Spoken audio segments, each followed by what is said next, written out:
La Loire aujourd'hui est sans entrave. Mais pour les mariniers, ce ne fut pas toujours un long fleuve tranquille. Très chère Loire, dont l'horizon pendant des siècles fut barré par des dizaines de péages. Tous les 2, 5, 10 kilomètres, ils interrompaient la circulation sur le fleuve et il fallait alors payer pour tout ou presque, sous peine d'être bloqué à quai pendant des jours, voire des semaines.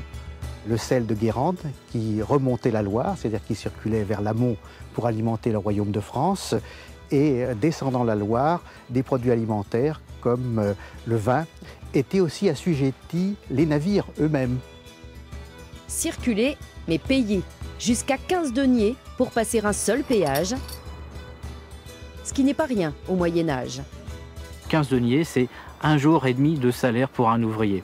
Et puis, plus largement, au-delà du salaire, c'est aussi des 15 deniers, c'est quasiment de quoi survivre 5 jours, disons, c'est de quoi manger.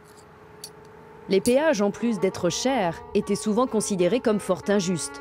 Il faut dire que les seigneurs avaient parfois beaucoup d'imagination pour inventer des taxes délirantes.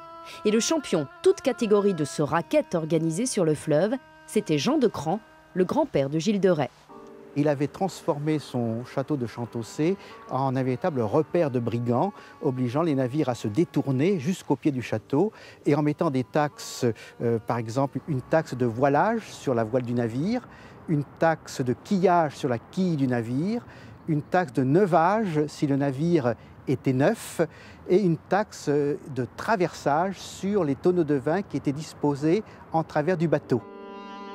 Mais même pour le Moyen-Âge, trop, c'est trop. Le seigneur a beau être puissant, il est condamné au Parlement de Paris au début du XVe siècle. Les péages alors étaient parfois de simples pieux ou des chaînes, comme à Angers, qui obligeaient les bateaux à se dérouter. Souvent aussi des péages en pierre, où les mariniers faisaient sonner et trébucher les pièces d'argent. Seul moyen alors de s'assurer qu'elles étaient bien vraies. Ces richesses permettaient aux rois ou aux seigneurs de financer leurs guerres, leurs châteaux. Des impôts avant l'heure donc, et gare à ceux qui essayaient de s'y soustraire. Les trafiquants de sel, s'ils étaient pris, encouraient dans le royaume de France des peines extrêmement lourdes. En 1475, par exemple, sous le règne de Louis XI, une quinzaine de faussonniers, puisque c'est comme ça qu'on les appelle, ont été pendus et leurs corps découpés en morceaux et cloués à la porte de la ville du Mans. Symbole des privilèges de la noblesse, les péages disparaissent à la Révolution. Les mariniers découvrent la liberté de circuler sur la Loire sans plus être entravés par un des 200 péages qui ponctuaient le fleuve.